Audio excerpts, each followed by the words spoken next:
Salut, je m'appelle Teddy, j'ai 35 ans. Je vis dans une petite ville, rien de spécial, juste un endroit ordinaire où la plupart des gens se connaissent mais pas très bien. Je travaille dans la même entreprise depuis 5 ans. C'est un de ces boulots qui permettent juste de payer les factures. Rien d'excitant mais c'est stable. Mon patron Robin est le genre de type avec qui il vaut mieux ne pas plaisanter. Il a un caractère dur et inflexible et il ne supporte pas les fainéants. Honnêtement, j'étais habituée à ce qu'il aboie des ordres à tout le monde et je n'y prêtais pas attention. Mais un jour comme les autres au bureau, tout ce que je n'avais pas prévu. Robin m'a appelé dans son bureau sur son ton sévère habituel. Quand je suis entrée, il a à peine levé les yeux de son bureau. Ses lunettes étaient posées sur le bout de son nez et il feuilletait des papiers, sûrement quelque chose d'important. Sans me regarder, il dit « Teddy, j'ai un service à te demander ». Je marquai une pause un instant, incertaine de ce qui allait suivre. « Bien sûr, Robin, de quoi as-tu besoin ?» Il leva les yeux un instant. Son visage était aussi sérieux que d'habitude. « Ma femme, Isla, a besoin qu'on la ramène. Elle est au bureau et j'ai des réunions toute la journée. Je ne peux pas aller la chercher. Tu es la plus proche. Alors, occupe-toi de ça. » Je n'étais pas vraiment ravie, mais c'est le genre de choses qu'on ne conteste pas. Quand le patron donne un ordre, on obéit. « Pas de problème, Robin, répondis-je. Je m'en occupe. » « Bien, dit-il et il retourna à ses papiers. Ne perds pas de temps à propos de ça. Je l'avais croisé quelques fois au bureau, mais on ne se connaissait pas vraiment. C'est la femme de Robin, le genre de personne qu'on pourrait qualifier de figure lointaine dont on sait l'existence mais à qui on ne parle jamais. Je ne lui avais jamais vraiment parlé. Elle est belle, tout le monde le sait, mais honnêtement, je n'y avais pas prêté beaucoup d'attention. Elle faisait partie du monde de Robin et je pensais qu'elle n'avait rien de spécial, du moins pas au-delà de son apparence. Alors, je suis allée à ma voiture et je l'ai attendue. C'était un peu étrange car, eh bien, ce n'était pas ma tâche habituelle. La plupart de mes rencontres avec la femme du patron se limitaient à des hochements de tête polis dans le couloir. Mais maintenant, je devais la raccompagner. C'était purement professionnel, n'est-ce pas? Une simple tâche sur ma liste. Je ne m'attendais à rien d'extraordinaire. Quand elle est sortie de l'immeuble, je ne savais pas à quoi m'attendre. Isla avait l'air différente de ce dont je me souvenais. Peut-être parce qu'elle n'était pas au bureau. Elle semblait plus détendue, plus abordable. Elle m'a souri alors que nous montions dans la voiture et je me suis sentie un peu mal à l'aise tout de suite. Non pas que j'étais gênée, je ne savais juste pas comment réagir. Nous sommes partis et les premières minutes se sont déroulées en silence. Je ne savais pas si je devais dire quelque chose. Alors, je me suis concentrée sur la route. J'essayais de ne pas rendre la situation étrange, mais c'était difficile d'ignorer que ce n'était pas un trajet normal. C'était Madame Dubos assise à côté de moi, une personne que je connaissais à peine mais que j'avais croisée de temps à autre. Je ne voulais rien faire qui puisse la mettre mal à l'aise et puis, sans prévenir, elle prit la parole. « Alors Teddy, comment allez-vous » demanda-t-elle d'un ton amical. Je ne m'y attendais pas. Je ne savais même pas quoi répondre. « Tout va bien. » Par habitude, vous savez, répondis-je un peu maladroitement. Elle sourit de nouveau. « Vous travaillez avec mon mari depuis longtemps, n'est-ce pas ? » « Oui, des années maintenant, dis-je d'un ton un peu plus détendu. « Ça fait un bail. » Elle hocha la tête pensivement puis elle me surprit. Elle se mit vraiment à parler de sa vie, pas comme la plupart des gens. Elle ne parlait pas de son travail ou de sa famille, mais d'une manière si réelle, comme si elle me laissait entrer dans son monde l'espace d'un instant. Elle expliqua combien c'était difficile pour elle de suivre le rythme de tout, surtout avec Robin qui est toujours si occupé. Les gens pensent que ma vie est parfaite, mais elle ne l'est pas vraiment, dit-elle doucement en regardant par la fenêtre. J'ai passé tellement de temps seule à attendre qu'il me remarque, mais je ne me souviens même plus de la dernière fois où j'ai été vraiment heureuse. Elle soupira presque comme si elle parlait à elle-même. Je ne savais pas comment réagir. C'était comme si je découvrais une facette d'elle que personne d'autre ne connaissait. Je n'aurais jamais imaginé qu'Isla, de toutes les personnes, se confierait aussi ouvertement sur ses problèmes. Mais il était clair qu'elle était bien plus que la femme parfaite d'un homme d'affaires prospère. Je ne savais pas quoi dire.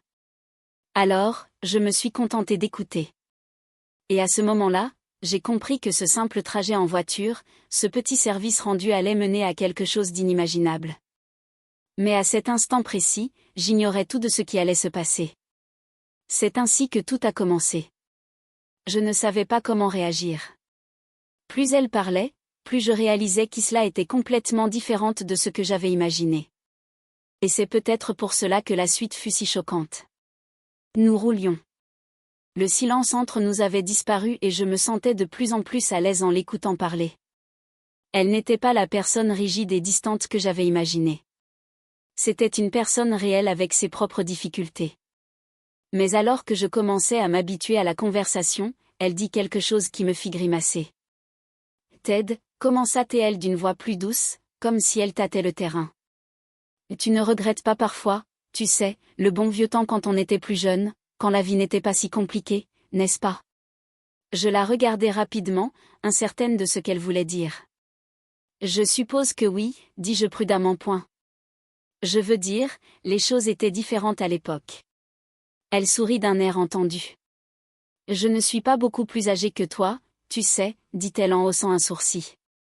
Je suis mariée, je sais, mais parfois je pense à quel point les choses normales me manquent. Sortir avec des amis, aller au cinéma, me promener dans un parc, faire des choses juste pour m'amuser, vivre tout simplement. » Et là, je compris. Elle ne parlait pas de ce que je pensais. Ce n'était pas juste des paroles en l'air, elle était sérieuse. « Pourquoi pas ?» poursuivit-elle. Ses yeux pétillaient malicieusement. « La semaine prochaine, quand Robin sera en voyage d'affaires, on pourrait peut-être faire quelque chose ensemble, toi et moi. Quelque chose de simple comme des adolescents, aller au cinéma, se promener dans le parc, pique-niquer, juste profiter d'une journée comme des gens normaux. » J'ai failli m'étouffer avec mon souffle. Ces mots m'ont pris au dépourvu. « Attends, quoi ?» demandai-je, la regardant perplexe. « Tu veux passer du temps avec moi ?» Elle rit doucement, comme si c'était la chose la plus naturelle du monde. « Oui, pourquoi pas ? Je sais que tu es occupé avec le travail, mais je pense que ça pourrait être sympa. On pourrait aller voir un film, prendre un café, après aller se promener, s'asseoir dans un parc, n'importe quoi. Je pense que ce serait agréable de passer une journée avec quelqu'un de moins englué dans sa vie. » Mon cœur s'emballait. C'était tellement inattendu. Jamais je n'aurais imaginé qu'elle me proposerait une chose pareille, même pas en rêve. Et elle, mariée à l'un des hommes les plus influents de l'entreprise. Pourquoi voudrait-elle passer du temps avec quelqu'un comme moi ? Une simple employée qui conduit des voitures et passe ses journées sur des tableurs ? Je l'observais, essayant de comprendre. Mais ça, je ne sais pas si c'est une bonne idée. Enfin, Robin, je ne veux pas d'ennui. Elle fit un geste de la main. Son visage s'adoucit. Ne t'inquiète pas pour lui, il n'en saura rien. Je te le demande à toi, pas à lui. Juste deux personnes qui ont besoin de faire une pause. Personne n'a besoin de le savoir. J'avais envie de dire non. Je voulais refuser pour rester professionnelle et ne pas compromettre mon travail, ma réputation, mon avenir. Mais il y avait quelque chose chez elle, dans son regard. C'était sa sincérité qui rendait le refus difficile. C'était mal. Je le savais. Je comprenais les risques. Si quelqu'un le découvrait, je pourrais perdre mon travail, voire ma carrière. Un type comme moi n'avait pas droit à une seconde chance dans un tel environnement, mais en même temps, elle n'était plus juste la femme distante du patron. C'était une femme négligée qui voulait autre chose, quelqu'un avec qui passer du temps. Elle n'était pas juste la femme de Robin, elle était clairement quelqu'un qui avait besoin de connexion. « Allez, mon nounours » insista T.L., sa voix si calme, si persuasive. « Juste une journée, amusons-nous. Ce n'est pas comme si on enfreignait les règles. On ne fera rien de fou, juste profiter d'une journée comme tout le monde. Teddy, tu m'aiderais plus que tu ne le penses. » Je voulais vraiment dire non, mais je n'y arrivais pas. Il y avait quelque chose dans son regard, quelque chose que je n'arrivais pas à nommer, mais qui me disait que je devais dire oui. Je savais que c'était risqué. Mince, ça pouvait tout gâcher, mais une partie de moi voulait le faire, sortir de ma routine et faire quelque chose de différent. Et c'est pour ça que je me suis entendu dire « D'accord ». Ma voix était presque un chuchotement. D'accord. Mais seulement si c'est vraiment juste pour le plaisir, il faut qu'elle le sache. Isla sourit. Ses yeux s'illuminèrent d'un air semblant à du soulagement, comme si elle avait remporté une petite victoire. « Bien sûr », dit-elle d'une voix douce mais ferme. « Ce sera notre petit secret. » Et voilà, tout s'est enclenché. Je n'arrivais pas à y croire. J'étais sur le point d'avoir une liaison secrète et spontanée avec la femme de mon patron. Je savais que c'était une mauvaise idée, mais je ne savais pas comment faire marche arrière maintenant. Dans quoi je m'étais embarquée? Je n'en avais aucune idée, mais j'étais sur le point de le découvrir. Près de 2 semaines s'étaient écoulées depuis le trajet en voiture avec Isla. J'étais convaincue que tout cela était une blague, peut-être un test ou un jeu qu'elle jouait. Je n'avais plus eu de nouvelles d'elle depuis notre conversation et rien ne semblait avoir changé au travail. C'était comme si de rien n'était. Alors, j'ai repris mes habitudes et j'ai fait comme si ce n'était qu'un moment étrange et gênant sans importance. Mais voilà, Robin est parti en voyage d'affaires comme Isla l'avait mentionné et puis le message est arrivé. C'était l'heure du déjeuner et je terminais un rapport. Une notification est apparue et quand j'ai vu de qui elle venait, mon cœur a fait un bond. Alors, ma proposition tient-elle toujours ou non? C'était clair. Je suis restée figée un instant, ne sachant pas quoi faire. Mon cœur s'est mis à battre la chamade comme si j'étais de retour dans la voiture, à l'écouter parler de notre projet, de passer une journée ensemble. Je ne savais pas si elle était sérieuse ou si c'était un test pour voir si j'accepterais. Pendant 1 minute, je suis restée plantée devant l'écran. Mon pouce hésitait au-dessus du clavier. Je voulais l'ignorer, mais j'ai réalisé que ce serait pire. Peut-être voulait-elle simplement être amicale ou peut-être espérait-elle que je dirais oui. Je ne savais toujours pas quoi penser. Alors, j'ai répondu, il est temps de le découvrir. J'ai envoyé le message sans trop réfléchir, mais dès que j'ai appuyé sur envoyer, je l'ai regretté. J'étais nerveuse, incertaine de ce dans quoi je m'embarquais. Mais avant que je puisse changer d'avis, mon téléphone a vibré à nouveau. Un autre message, puis un autre et encore un autre. Elle était implacable, m'envoyant des détails, me demandant si j'avais bien réfléchi, me rappelant l'heure et me suggérant même d'aller à son endroit préféré dans un parc. Après ce qui m'a semblé des heures, mon téléphone a sonné. Je l'ai regardé un instant, mais avant de réaliser que c'était elle qui appelait, j'ai hésité et je me suis mordu la lèvre. Malgré moi, j'ai répondu « Salut mon nounours ». Sa voix était taquine. Je pensais que tu serais un peu timide. Qu'en dis-tu? Tu es partante ou tu as trop peur? J'ai essayé de rester calme, mais je sentais mon cœur battre la chamade. Clairement, je ne sais pas. J'ai dit, enfin, je ne pensais pas que tu étais sérieuse. Et maintenant, ça paraît si réel. Je ne suis pas sûre de devoir faire ça. Elle rit doucement. Je pensais que tu étais plus aventureuse que ça. Allez mon ourson, ça va être amusant. Ce n'est qu'une journée. On ne transgresse aucune règle, n'est-ce pas? Alors allons-y. Tout est déjà prévu et j'attendais que tu dises oui. Je n'en croyais pas mes oreilles. D'accord. J'ai fini par dire avec un soupir. Faisons-le mais juste pour une journée. Rien d'extravagant, juste une journée normale. Sa voix s'est immédiatement éclaircie et j'ai presque pu entendre son sourire au téléphone. Super, je passe te prendre dans 1 heure. Je ne savais pas pourquoi j'avais dit oui, mais une partie de moi le voulait. J'avais l'impression de me jeter à corps perdu dans quelque chose dont je ne pourrais plus me désengager. Mais une autre partie de moi éprouvait une étrange excitation. Peut-être était-ce le frisson de faire quelque chose de différent, quelque chose d'interdit? Ou peut-être était-ce juste sa façon d'être? Cela rendait la chose si normale, si innocente. 1 heure plus tard, je l'attendais dehors quand sa voiture est arrivée. Je ne savais pas à quoi m'attendre. Elle était toujours aussi magnifique, vêtue de façon décontractée, si bien qu'elle ressemblait moins à une femme de patron et plus à une personne normale. Elle m'a souri tandis que je prenais place sur le siège passager. Nous n'avons pas perdu de temps. D'abord, nous sommes allés au cinéma exactement comme elle l'avait prévu. Nous avons vu un film qui ne nous intéressait pas vraiment, mais ce n'était pas l'essentiel.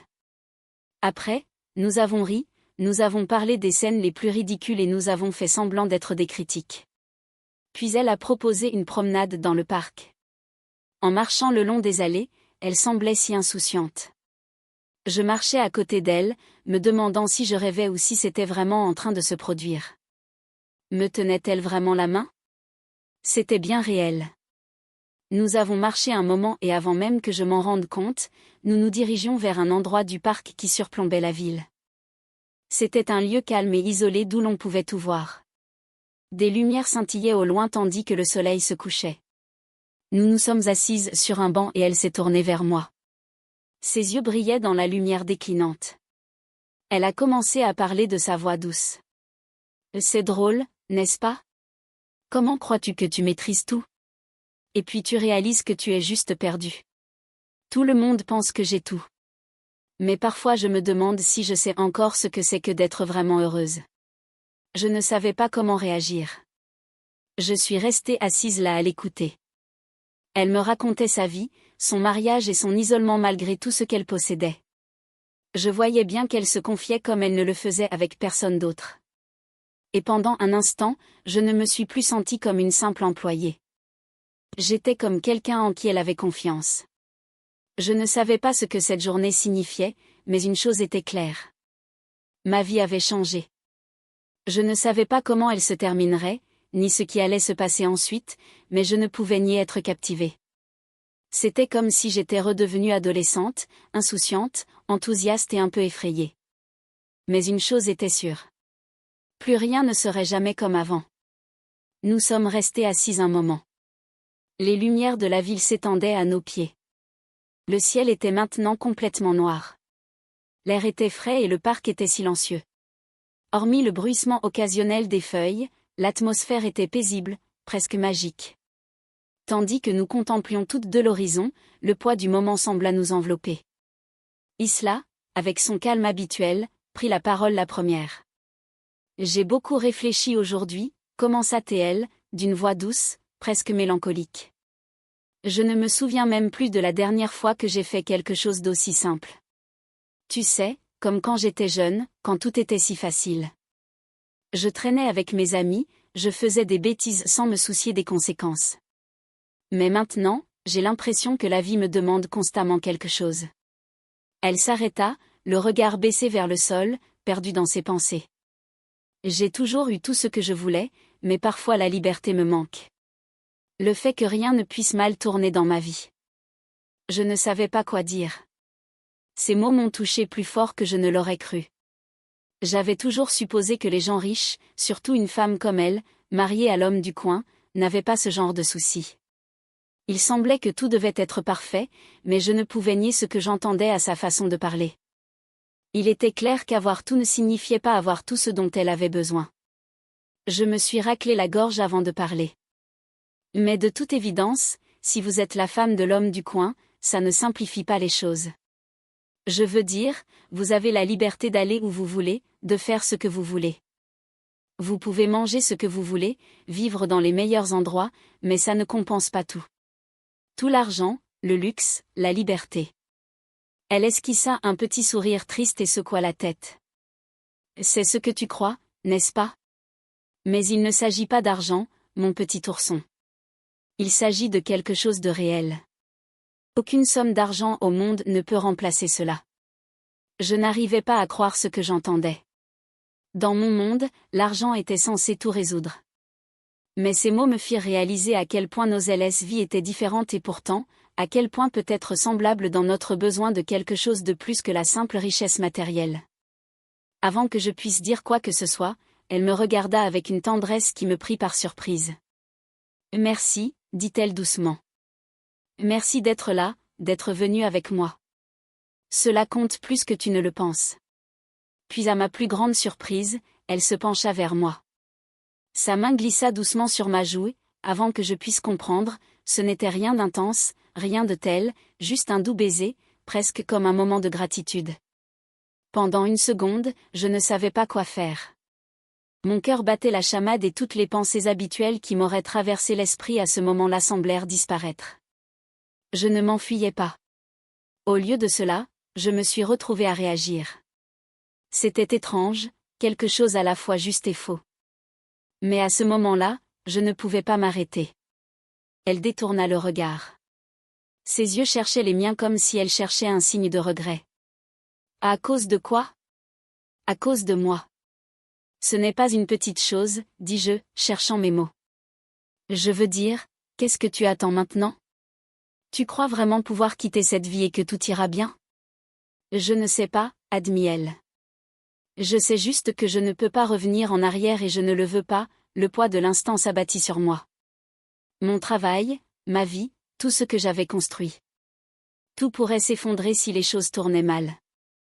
Et pourtant, la voyant là si vulnérable et si sûre de ce qu'elle voulait, je n'arrivais pas à me résoudre à la renvoyer. Entre, dis-je finalement en m'écartant. Elle me regarda un instant comme pour s'assurer que j'étais sérieuse. Puis elle souleva ses valises et entra. Tandis que je refermais la porte derrière elle, une terrible réalisation me frappa. Ce n'était pas seulement qu'elle avait quitté Monsieur Dubois, c'était ce qui allait suivre. Et pour la première fois, je n'étais pas sûre d'être prête. Si quelqu'un m'avait dit il y a quelques mois que je vivrais avec Isla Robin, la femme de mon patron, j'aurais ri. Je continuais d'aller au travail m'attendant à ce que chaque jour soit le dernier. Je pensais que Robin finirait par découvrir où était partie Isla, qu'il reconstituerait le puzzle, qu'il viendrait au bureau un matin, me convoquerait et me licencierait sur le champ. Mais rien ne se passa à ma grande surprise. Isla avait dit la vérité. Elle ne lui avait jamais dit où elle allait et Robin semblait s'en moquer éperdument. Au travail, il était plus irritable que d'habitude, aboyant des ordres et claquant la porte de son bureau. Mais il n'a jamais mentionné Isla, n'a jamais demandé à personne de la chercher. C'était comme s'il l'avait déjà effacée de sa vie. Cela aurait dû être un soulagement, mais au lieu de cela, cela m'a mise en colère. Après des années de mariage, après avoir partagé une vie, il n'a même pas essayé de la reconquérir. Elle avait eu raison depuis le début. Elle n'avait été rien de plus qu'un meuble de plus dans sa vie.